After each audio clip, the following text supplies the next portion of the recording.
Meus pais ameaçaram me deserdar se eu não pagasse a dívida de US$ 40.000 da minha irmã. Então, cortei contato e o que eles fizeram depois vai te deixar sem palavras. Tenho 30 anos e sou homem, e estou por conta própria desde os 18. Quando digo que estou por conta própria, é sério. Financeiramente, emocionalmente, você pode imaginar. Meus pais, digamos, não são exatamente os melhores no papel de pais ou no apoio aos irmãos. Eles não eram o tipo de pais que torciam por você ou faziam você se sentir especial. Em vez disso, eles tinham uma regra não dita que moldou toda uma minha infância. Minha irmã mais nova, Ana, nunca estava errada, enquanto eu era esperado ser o responsável. Se Ana errava, e acredite, ela errava muito, era ignorado. Ela é só sensível, dizia minha mãe, ou ela vai aprender eventualmente,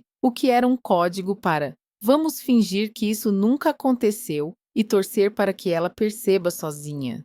Enquanto isso, se eu tropeçava nem que fosse um pouco, era como se o céu estivesse caindo.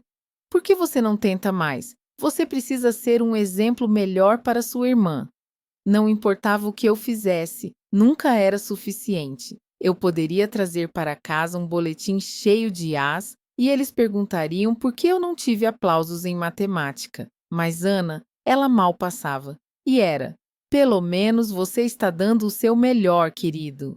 Essa dinâmica não parou quando nos tornamos adultos. Se fosse possível, ficou pior. Ana ficou morando com meus pais até os 25 anos, pulando de um trabalho fracassado para o outro e sempre encontrando alguma desculpa de por que não era culpa dela. Enquanto isso, eu estava aqui, trabalhando 2 empregos de meio período para pagar a faculdade, tentando descobrir como pagar aluguel e contas sozinho. Nunca uma vez eles ofereceram ajuda. Não que eu esperasse que o fizessem, mas doía ver eles se desdobrando por Ana enquanto eu ficava por conta própria. Enfim, voltando para 6 meses atrás. Minha mãe me ligou. Agora você tem que entender. Minha mãe não liga só para bater papo. Ela não liga para saber como estou ou para dar um oi. Quando ela liga, é porque precisa de algo. Sabe o tipo de ligação de que estou falando? Aqui começa com um papo doce, como se estivesse tentando me amolecer antes de me dar o verdadeiro motivo de sua ligação. Foi exatamente o que aconteceu. Ela começou com: como está o trabalho? Você ainda está naquela empresa? Está se alimentando bem? Estava tão fora do normal que eu sabia que algo estava por vir. Minha mãe não se importa com o que eu como. Ela nem sabe o que eu faço da vida, além de algo relacionado a computadores. A conversa toda parecia falsa, como se ela estivesse forçando para parecer casual. Então ela soltou: Ana está em apuros. Não me surpreendi. Ana sempre parece estar em apuros, mas eu não esperava por isso. Aparentemente, Ana acumulou US$ 40.000 em dívidas. E não era aquele tipo de dívida que você pode ignorar como uma estupidez juvenil, como empréstimos estudantis ou cartões de crédito estourados. Não, ela havia pegado dinheiro de pessoas muito suspeitas. E agora, eles estavam ficando sérios sobre querer o dinheiro de volta. A voz da minha mãe quebrou como se ela estivesse prestes a chorar, o que tenho certeza que ela pensou que faria com que eu cedesse. Ela não perdeu tempo em me encher de culpa. Você se deu tão bem, sempre foi o forte. Ana não é como você, ela precisa da sua ajuda. Fiquei ali por um momento, tentando processar o que ela acabara de dizer. Os US$ 40.000 dela. Como alguém consegue acumular esse tipo de dívida? Perguntei a ela como isso aconteceu, meio esperando alguma desculpa ridícula, e minha mãe ignorou. Isso não importa agora, disse ela, como se eu estivesse focando na coisa errada. O que importa é que ela é sua irmã. Família ajuda família. Essa frase, família ajuda família, tem sido a desculpa deles por anos. Era o que diziam toda vez que precisavam que eu consertasse algo para Ana, a cobrisse ou limpasse a bagunça que ela havia feito. E toda vez eu engolia a frustração e fazia o que pediam, porque não queria ser o vilão. Mas essa dívida de US$ 40.000 não dava para fazer isso. Não dessa vez. Eu disse não de forma direta. Sinto muito, mas não posso tirar Ana de uma encrenca que ela mesma criou. E assim, o tom da conversa mudou. Minha mãe foi de coitada furiosa em cerca de 2 segundos. Você está sendo egoísta, ela começou a gritar. Você está abandonando sua família quando mais precisa de você. Ela ainda soltou. Você quer a culpa disso nas suas mãos? Como se as escolhas ruins da Ana fossem de alguma forma minha responsabilidade. Nesse ponto, desliguei o telefone. Eu não aguentei mais ouvir aquilo. Minhas mãos estavam tremendo e meu peito apertado, mas eu sabia que tinha tomado a decisão certa. Trabalhei demais para deixar as escolhas ruins de outra pessoa me arrastarem para baixo. Ainda assim, a culpa começou a me incomodar quase que imediatamente. Minha família tem uma maneira de distorcer as coisas para me fazer sentir como o vilão, e dessa vez não foi diferente. Mesmo eu tendo dito não, não consigo me livrar da sensação de que talvez tenha feito a escolha errada. Enfrentar minha família parecia a coisa certa no momento, mas agora fico me perguntando se só piorei tudo. E se eles estiverem certos? E se eu for egoísta? E, sinceramente, ainda não sei o que vai acontecer. Aquela ligação foi apenas o começo,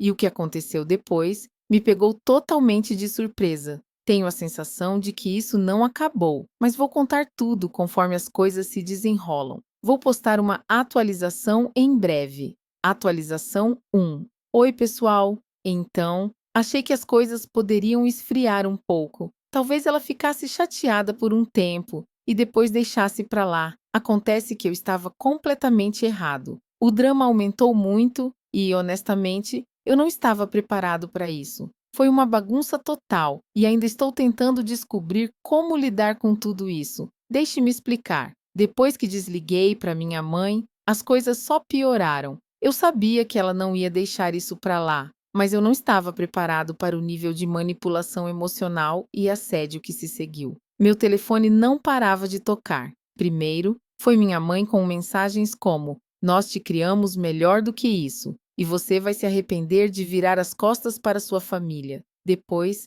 meu pai entrou na conversa, mesmo sendo o tipo de pessoa mais silenciosa. Suas mensagens eram curtas e diretas, como: "Você é melhor do que isso" ou "Faça a coisa certa." Mas Ana foi além. Ela me enviou uma mensagem longa e chorona sobre como sua vida estava desmoronando e como ela não merecia ser abandonada. Ela jogou coisas como: "Eu sempre te admirei, e agora você está me deixando sofrer, e você é rico. Não é como se US$ 40.000 nem fizessem diferença para você." Isso me fez rir. Rico? Deixa eu te dizer, só porque não estou vivendo de salário em salário, não significa que estou nadando em dinheiro. A sensação de direito no tom dela era inacreditável. Eu não respondi a nenhuma delas. Achei que talvez, se eu ignorasse, eles perceberiam que eu não iria ceder e deixariam para lá. Alguns dias depois, recebi uma ligação da minha tia. Ela é uma das poucas pessoas da família com quem realmente me dou bem. Então, atendi. Ela parecia desconfortável, como se não quisesse fazer a ligação, mas sentisse que tinha que fazer. Ela disse que minha mãe estava contando para todos na família que eu estava recusando ajudar Ana e que eu estava deixando ela afundar. De acordo com minha mãe, a vida de Ana estava em perigo e eu estava apenas assistindo acontecer. Minha tia não acreditou em tudo isso, mas queria ouvir o meu lado.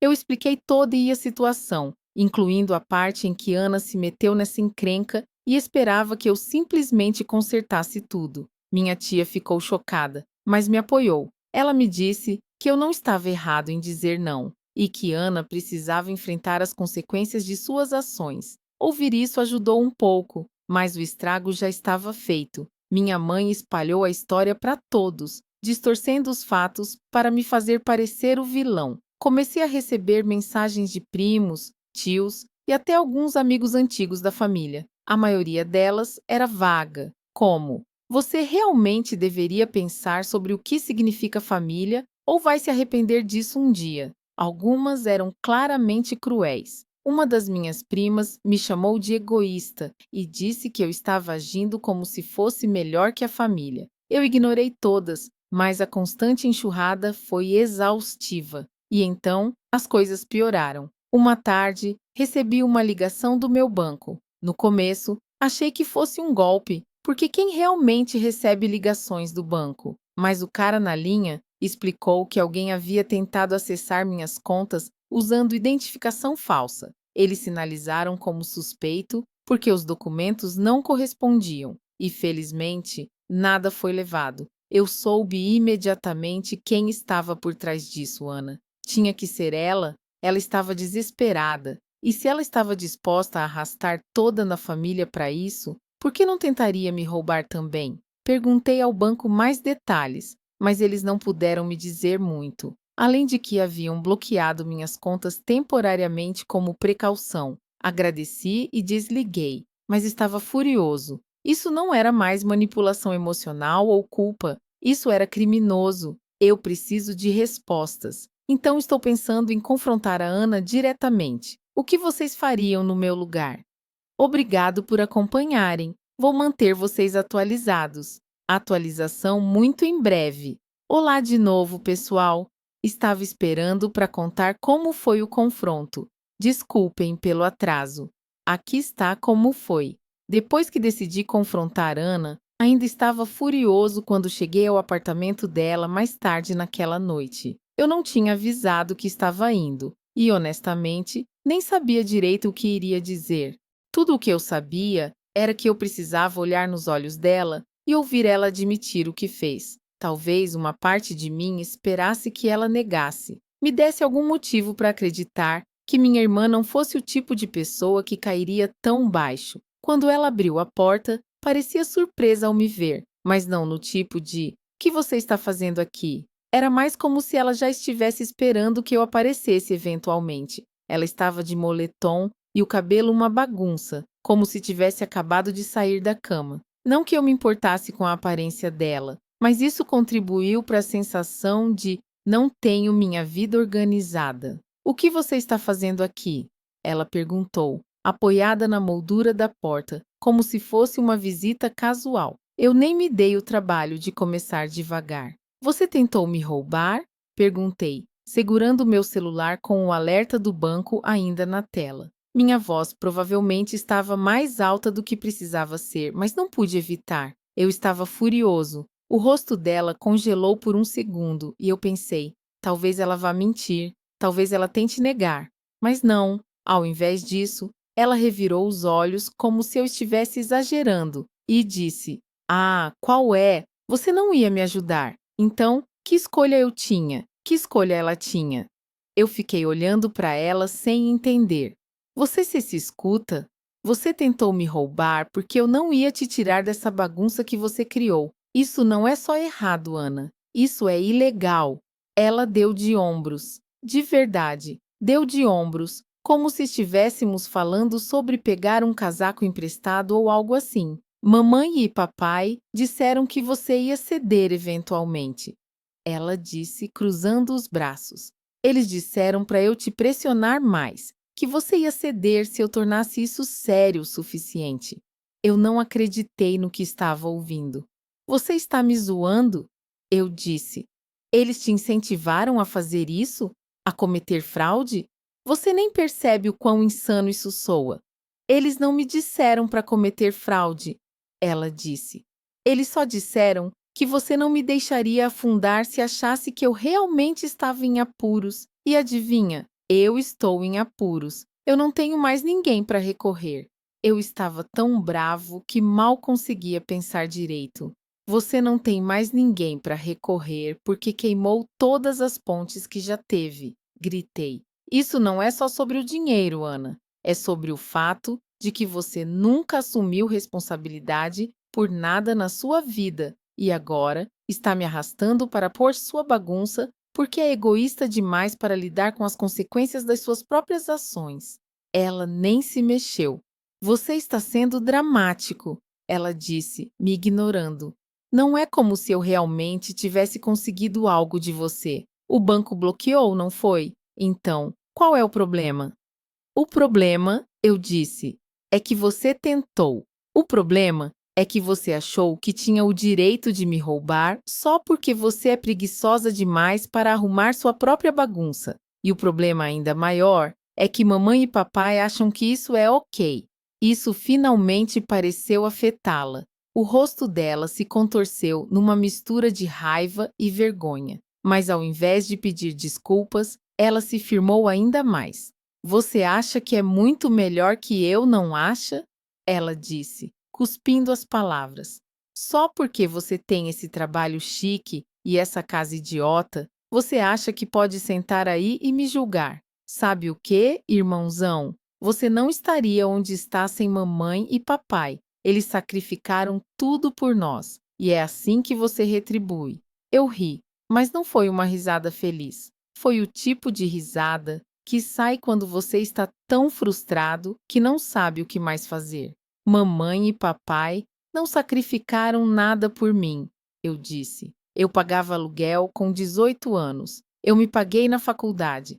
Todo o sacrifício que eles fizeram foi por você, Ana. Eles te entregaram tudo em uma bandeja de prata, enquanto eu fui deixado para me virar sozinho. Então, nem tente usar o cartão de lealdade da família comigo.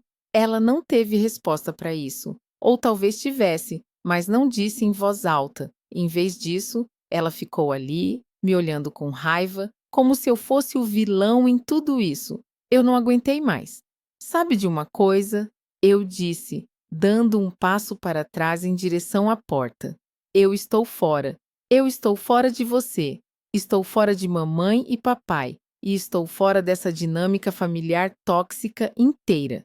Você quer arruinar sua vida? Tudo bem, mas não vai me arrastar junto.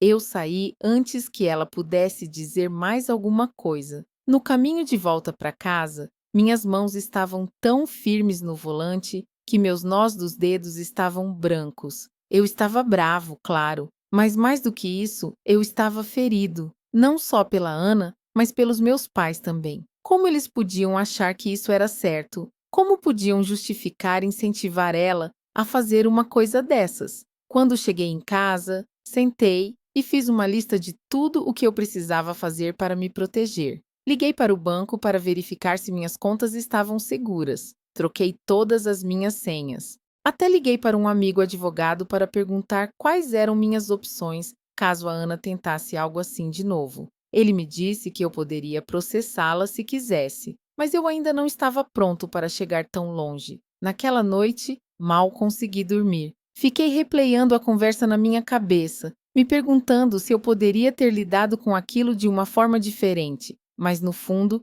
eu sabia a verdade. Não importava o que eu dissesse ou fizesse, a Ana não ia mudar. E enquanto meus pais continuassem a apoiar ela, ela nunca teria que mudar. Depois da confrontação com a Ana, eu achei que as coisas não poderiam piorar. Quero dizer, o que poderia ser mais baixo que isso? Acontece que eu subestimei o talento da minha família de tornar situações ruins ainda piores. Começou cerca de uma semana depois. Meus pais apareceram na minha casa, sem ligação, sem mensagem, apenas lá, na minha porta, como se fossem donos do lugar. Eu até pensei em não atender a porta, mas imaginei que eles ficariam pressionando o sino até eu ceder. Então, eu abri. Minha mãe nem se deu ao trabalho de cumprimentar. Ela empurrou-me para dentro como se tivesse direito de estar ali. Seu rosto estava vermelho de raiva. Meu pai a seguiu, parecendo desconfortável, mas claramente ali para apoiá-la. Fechei a porta, respirei fundo e me preparei. Isso já foi longe demais, minha mãe gritou, virando-se para me encarar. Precisamos conversar.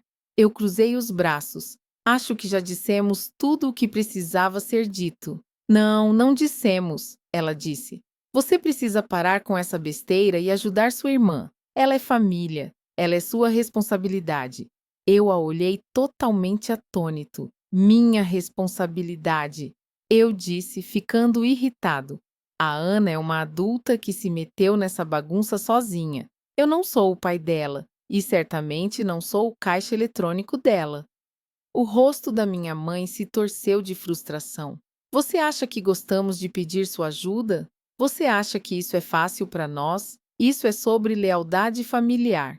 Você não pode simplesmente abandonar sua família quando as coisas ficam difíceis. Eu ri amargamente. Você quer dizer a lealdade que você demonstrou quando me cobrou aluguel aos 18 anos? Ou quando me fez pagar minha própria faculdade enquanto a Ana teve tudo de graça? Ou então quando deixou ela errar várias vezes e esperava que eu arrumasse tudo? Pois é, não, obrigado.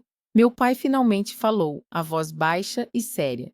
Você acha que tivemos uma vida fácil criando 2 filhos e tentando dar o melhor para vocês dois? Nós sacrificamos tanto por você. Para, eu disse, interrompendo-o. Só pare. Todo o sacrifício que vocês fizeram foi para Ana. Toda vez que algo dava errado, vocês se curvavam para corrigir para ela enquanto eu tinha que me virar sozinho. E sabe o quê? Tudo bem. Eu não preciso da ajuda de vocês. E nunca precisei. Mas não venham aqui me dar uma lição sobre lealdade quando vocês passaram anos apoiando o comportamento errado dela. O rosto da minha mãe ficou vermelhíssimo e eu percebi que ela estava prestes a perder o controle. Se você não a ajudar, vai se arrepender pelo resto da sua vida. Ela sibilou. Você quer que ela acabe na rua? Você quer o sangue dela nas suas mãos? E lá estava, o mesmo chantagem emocional que ela tentou fazer naquela ligação. Eu senti o sangue ferver. Eu simplesmente não entendia a lógica deles. Eu não sou responsável pelo que acontece com a Ana, eu disse. Ela fez suas escolhas. Se ela acabar na rua, é com ela e com vocês por nunca terem ensinado ela a ser responsável pelas próprias ações. Minha mãe estava praticamente tremendo de raiva nesse ponto. Tudo bem, ela cuspiu. Se essa é a pessoa que você quer ser, não espere que estejamos lá por você quando você precisar de nós. Eu ri, mas não houve humor nenhum nisso. Eu nunca precisei de vocês, disse friamente. E depois disso, nunca precisarei. Por um momento, o ambiente ficou em total silêncio. Meu pai parecia que queria dizer algo, mas não disse. Minha mãe apenas me olhou com raiva, o peito subindo e descendo, como se estivesse prestes a explodir. Então, sem mais palavras, ela virou-se rapidamente e saiu batendo a porta. Meu pai a seguiu, mas fez uma pausa na porta para me lançar um último olhar, uma mistura de decepção e algo mais que eu não soube identificar, talvez arrependimento. Então, ele também saiu. Assim que a porta se fechou atrás deles, eu senti uma sensação avassaladora de alívio. Eu não me importava com a aprovação deles, suas chantagens emocionais ou a ideia tóxica de lealdade familiar. Eu tinha terminado, mas claro, eles não haviam terminado. No dia seguinte, recebi um e-mail da minha mãe. Era longo e prolixo, cheio da mesma chantagem emocional de sempre. Ela me acusava de ser ingrato e cruel. Disse que eu estava abandonando minha família no momento em que mais precisavam e que eu tinha partido o coração dela. Ela ainda insinuou que ela e meu pai poderiam me excluir do testamento, como se isso fosse me assustar e me fazer voltar atrás. Eu não respondi. Qual seria o ponto? Então, a Ana começou de novo. Ela me mandou uma mensagem dramática dizendo que estava perdendo tudo e que era tudo culpa minha. Ela disse que teve que vender o carro, que estava atrasada no aluguel e que estava sendo perseguida pelos credores. Honestamente, eu não me sentia mal. Ela cavou seu próprio buraco. Agora, ela tinha que lidar com isso. Alguns dias depois, recebi uma carta pelo correio, não da minha família, mas de um advogado. Meus pais estavam ameaçando me processar. A carta dizia que eu tinha uma obrigação moral de apoiar a Ana e que eu havia prejudicado irreparavelmente a família ao me recusar a ajudar. Era risível, na verdade. Eu encaminhei a carta para o meu próprio advogado, que me garantiu que era um monte de bobagem. Eles não tinham base nenhuma e nada ia sair disso. Mas o fato de que até tentaram, isso foi o suficiente para mim. Eu estava acabado. Acabado com a Ana, acabado com meus pais, acabado com toda aquela dinâmica familiar tóxica. Bloqueei os números deles, os excluí das redes sociais e avisei aos poucos parentes com quem ainda falava que eu não estava interessado em ouvir nada sobre meus pais ou a Ana. A maioria entendeu, mas claro, alguns tentaram me convencer a encontrar uma maneira de fazer as pazes. Eu cortava isso rápido. Paz não era possível com pessoas que me viam como nada mais do que uma rede de segurança para as más decisões da Ana. Aqui está onde eu estou agora. Eu me sinto miserável. Você acha que é normal uma família chegar a esse ponto? Atualização final. Olá novamente. Decidi escrever uma atualização final depois que eu finalmente entendi tudo. Então, aqui vai. Depois de mandar a carta do advogado direto para o lixo e encaminhá-la para o meu advogado, só para garantir, finalmente tomei uma decisão que vinha se aproximando de mim há anos. Eu iria cortar todo o contato, completamente e permanentemente. Eu ainda estava me agarrando a uma pequena e frágil esperança de que minha família poderia mudar. Mas a jogada do advogado foi prova suficiente. Eles não iam parar. Se alguma coisa, estavam se aprofundando mais no comportamento tóxico deles e eu não ia deixar eles me arrastarem mais para o caos deles. Então, entrei no modo bloqueio total. Minha mãe, meu pai, a Ana, todo mundo foi cortado. Bloqueei os números deles, os e-mails, tudo. Honestamente, apertar o botão de bloqueio foi estranhamente bom. Depois, eu passei pelas minhas redes sociais e os apaguei lá também. De jeito nenhum, eu ia deixar qualquer porta aberta para que eles entrassem de volta. Mandei uma mensagem rápida para os poucos membros da família que eu realmente gostava, principalmente primos, avisando que eu estava fora dessa drama de família e pedindo para não servirem de mensageiros para ninguém. A maioria foi tranquila sobre isso, mas claro, alguns me disseram aquele papo de "mas eles são sua família", a chantagem emocional. Minha resposta, curta e direta, foi: ser família não significa que você pode me tratar mal.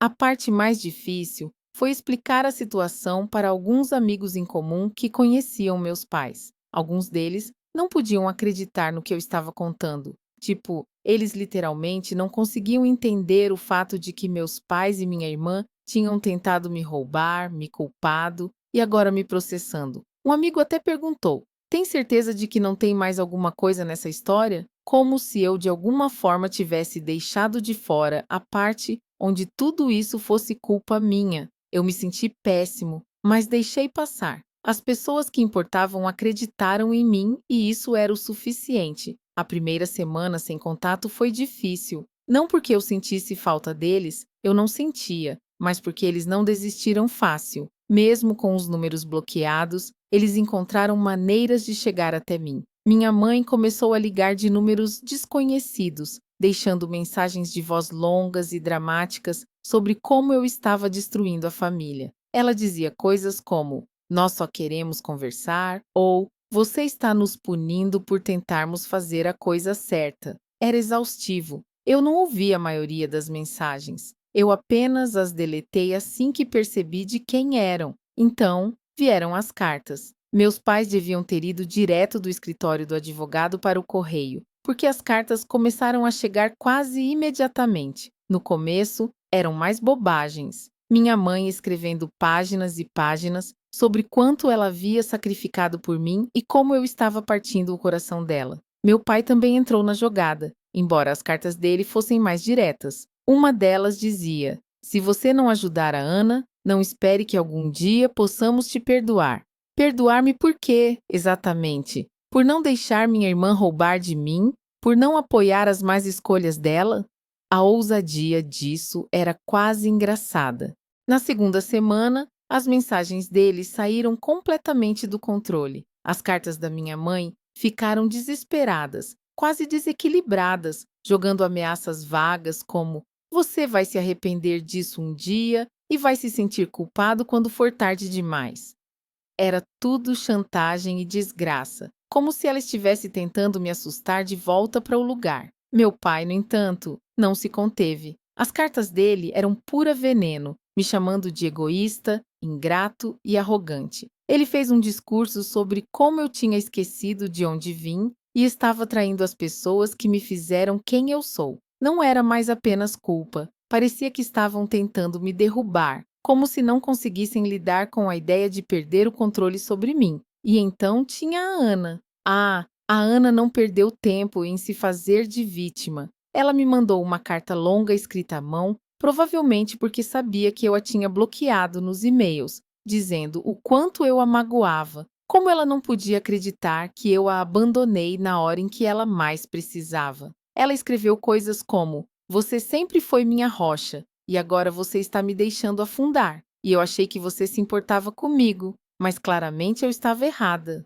Mas eu simplesmente não conseguia acreditar na audácia dela. Ela terminou a carta pedindo dinheiro novamente. Não US$ 40.000 dessa vez. Apenas um pequeno empréstimo de US$ 5.000 para ajudá-la a se reerguer. Ela até prometeu me pagar de volta, assim que as coisas melhorassem. Eu ri tanto que quase chorei, como se eu fosse cair nessa depois de tudo o que ela fez. Mas minha mãe entrou em modo totalmente maluca e apareceu no meu escritório.